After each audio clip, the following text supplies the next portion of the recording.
Al filo de la intriga. El sultanato de las mujeres. Siempre se dice que detrás de un gran hombre hay una gran mujer. Pero poco se conoce que tras bambalinas de queridos, terribles y a veces infames mandatarios, fueron mujeres las responsables de la escritura de la historia antigua, y por lo tanto, son las constructoras de la actualidad. Poco sería de esperarse que un imperio antiguo como el otomano, famoso por ser los hombres los principales mandatarios, sería tan manipulado a través de su historia por las mujeres, que estaban detrás de algunos de los sultanes de dicho país. Siendo los otomanos una nación musulmana, los hombres habrían tenido casi la total supremacía del poder durante toda la existencia del imperio. Antes de continuar, te recordamos suscribirte a nuestro canal y activar las notificaciones para mantenerte al tanto de nuestras publicaciones. A pesar de la barrera religiosa, dentro de los aposentos reales, se jugaban verdaderas guerras de influencia, en la que los protagonistas no eran guerreros armados con sables, sino que eran las mujeres de los harem, de cada uno de los sultanes. Esto fue evidente en dos historias de dos dinastías de sultanes, familias que si bien al parecer no guardan mucha relación entre sí, lo cierto es que tienen un denominador común. Los sultanes no eran más que meras piezas en un ajedrez que las mujeres del reino jugaban a muerte. Para comprender, los harem se componían principalmente por las abuelas, madres, esposas y concubinas de un sultán, ordenadas de acuerdo al poder e influencia de cada una, y solo estas dos últimas eran las amantes del soberano. Por lo general, las matriarcas eran las que más poder tenían de puertas para adentro en el reino, seguido de las esposas por orden de preferencia del sultán y de cómo todas se organizaran. Las concubinas de menor rango, por lo general eran las pobres sirvientas de las damas de mayor rango, lo que las convertía a veces en víctimas de maltratos y humillaciones. Cuando algún primogénito de alguna de las esposas del sultán fuera seleccionado para ser el sucesor de su padre, los demás niños serían asesinados. Estrangular a estas pobres almas era imperativo para evitar que el próximo gobernante tuviera obstáculos a la hora de gobernar. Esto era común, pues muchos hermanos de sultanes hacían lo posible por llegar al poder, al colocar a cúpulas políticas y militares de sus lados, y finalmente propinar rebeliones con el fin de derrocar al sultán hermano. Las esposas del sultán eran las que principalmente vivían planificando cuál sería su próximo movimiento en este juego de influencia real, aunque no en todos los casos fue así. Sin embargo, los casos más famosos de este tipo de vidas de estratagemas, muerte e intereses de poder, fueron dos. Ambas historias están escritas con la sangre de inocentes y de malvadas mujeres. Y es que estos juegos de influencia no eran solo meramente por intereses personales, sino también que funcionaban para que ellas mismas lograran asegurar sus vidas. La primera de las historias se remonta a los tiempos del famoso y glorioso sultán Solimán I, querido por su compasión, su inteligencia, amabilidad y sabiduría. Pero claramente tenía una debilidad, y era su inseguridad. Siempre pedía consejos a sus más cercanos, en especial a un visir suyo, con quien había entrañado una fiel amistad desde muy jóvenes, gracias principalmente a que Solimán no discriminaba entre castas. Sin embargo, había una sombra que desde la oscuridad se encargó de romper esa al parecer eterna amistad. Aunque Solimán, siendo ya sultán, tenía dos esposas oficiales, a su harén llegó una joven de 15 años, alegre, extrovertida y única entre las demás, llamada originalmente Roxelana, siendo mejor conocida como Hurrem. Esta al parecer había sido una ex-esclava traída desde las tierras de la actual Ucrania y usada por los tártaros como moneda de cambio con los otomanos. Los encantos de la jovencita se apoderaron de la atención del sultán hasta tal punto en que ella fue elegida como la única consorte oficial de Solimán, por lo que se ganó su aprecio y sus mimos, gozando de inmensos lujos. Prácticamente conviviendo con el sultán y las otras dos esposas, Hurrem empezó sus estratagemas para intentar que su hijo fuese quien heredara el trono, pues el mayor candidato a tal cargo sería el hijo mayor de una de las esposas oficiales. Este príncipe llamado Mustafa era muy querido y admirado por los plebeyos, y tenía potencial como sultán.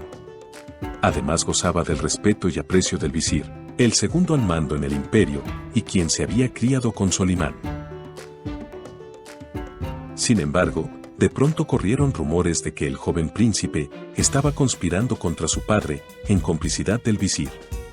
Sumado a que el visir había tenido algunos fracasos militares y que los rumores sobre aquella conspiración cobraban fuerza, gracias a las estratagemas de Hürrem junto a otros políticos, finalmente el visir fue ejecutado por orden de Solimán, decisión que no solo lamentó en profunda pena toda su vida, sino que le valió una gran desaprobación por parte de sus súbditos y militares, pues dicha figura era muy querida y apreciada. Posteriormente una nueva estrategia de desprestigio llevó a hacer creer de nuevo a Solimán que Mustafá deseaba apoderarse del trono con apoyo de los militares. Finalmente, sintiéndose adolorido y traicionado, Solimán decidió ejecutar a su propio hijo Mustafá, y su madre perdió todos los privilegios reales. De esta forma, fue que el hijo de Hürrem ascendió al trono.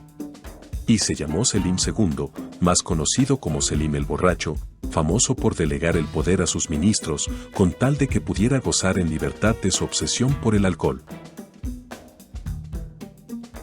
De esta forma, acabó la primera historia de las mujeres del poder en el Imperio Otomano. La segunda inicia no mucho tiempo después, tan solo 50 años después de los primeros acontecimientos con Solimán y Hürrem. Para entonces, en 1603 el sultán era Ahmed I, quien subió al trono a la corta edad de 13 años. La inocencia y el amor de un joven eran superiores a la malicia de cualquier adulto, por lo que como uno de sus primeros actos fue ordenar que su hermano de 11 años no fuera ejecutado. Este hermano menor, también llamado Mustafá, fue recluido con todos los lujos posibles en una habitación solo para él y no podía salir del palacio. Sin embargo, sufría al parecer de un problema mental, lo que lo hizo especialmente sensible al confinamiento. Cuando Ahmed creció y alcanzó la edad suficiente para empezar a gobernar por cuenta propia, su madre y su abuela murieron. Y entonces, conoció a Qasem, una joven mayor que él, que pertenecía al harén del palacio. Los encantos de Qasem enamoraron a Ahmed, quien la convirtió en su consorte, y se volvió una de las fichas más importantes en el juego de tronos por el imperio durante aquellos tiempos. Sin embargo, Ahmed tuvo un hijo con otra de sus mujeres, y para cuando Ahmed murió a la corta edad de 27 años, en el año 1617, la corte otomana miraba con recelo el hecho de que alguien tan joven tomara las riendas del imperio de nuevo. Así que miraron a Mustafá, el pobre chico enfermo y recluido. Poco duró aquel muchacho como sultán, pues fue depuesto del trono luego de 3 meses, para colocar al primogénito que no habían querido coronar inicialmente. Este se convirtió en el sultán Osmán II. No fue más que un pobre sultán joven, rodeado de un ejército de ministros y políticos que lo usaban de títere. Al mismo tiempo, la Guardia Genízara, quienes eran los soldados imperiales de élite, adquirían cada vez más poder e influencia, siendo un gran estorbo para la gobernanza del sultán de turno. Y tras estos poderosos soldados, se hallaba Qasem. Los esfuerzos de Qasem por convencer a los genízaros de que Osmán era una amenaza, dieron sus frutos. La Guardia Genízara irrumpió en los aposentos del sultán con violencia, lo inmovilizaron, le tomaron por el cuello y le estrangularon hasta matarlo. Entonces, Mustafá el Loco volvió al trono, pero el pobre sultán no había asimilado la muerte de Osmán, y clamaba solitario en el palacio para que éste le rescatara del martirio de tener que ser gobernante. Sin embargo, y tal vez como único acto completamente cuerdo de Mustafá, ordenó ejecutar a todos y cada uno de los involucrados en la muerte de Osmán. Su gobierno no fue suyo, sino de otros que lo usaban. Entre esos estaba su propia madre, quien compartía el harén con Qasem. Las artimañas de Qasem nuevamente fueron exitosas y Mustafá dejó el trono. Este lo ocupó su otro hijo, nombrado Murad IV, mientras que ella se volvió regente, teniendo un inmenso poder. Sin embargo, sabiendo que si su hijo se casaba, su supremacía en el palacio se vería amenazada.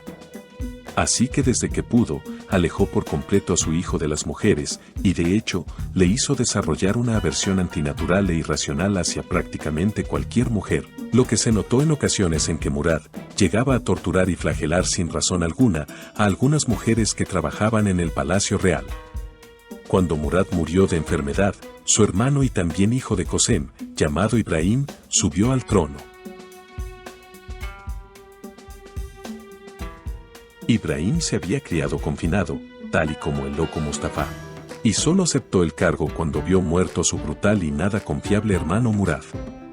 La estrategia de Qasem con Ibrahim fue lo opuesto, y se vio obligada a fomentar que Ibrahim tuviera muchos hijos, pero su gobierno fue un absoluto desastre.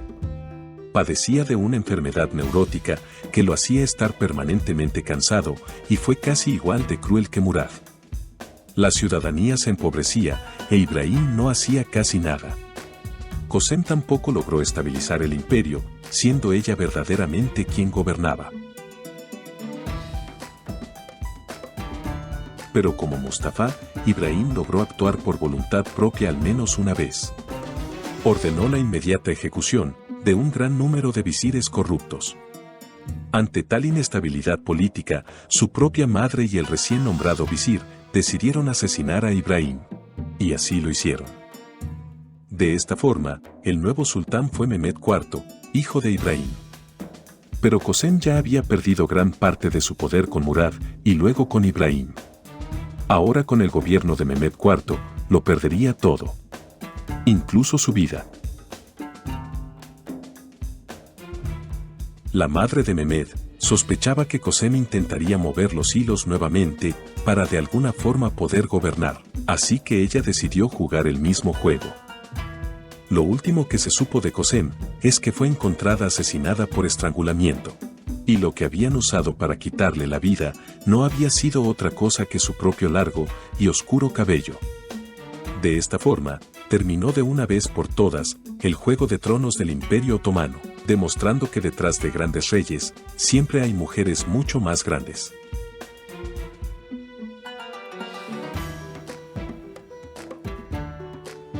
Si te gustó este video, dale me gusta y compártelo con todos tus amigos.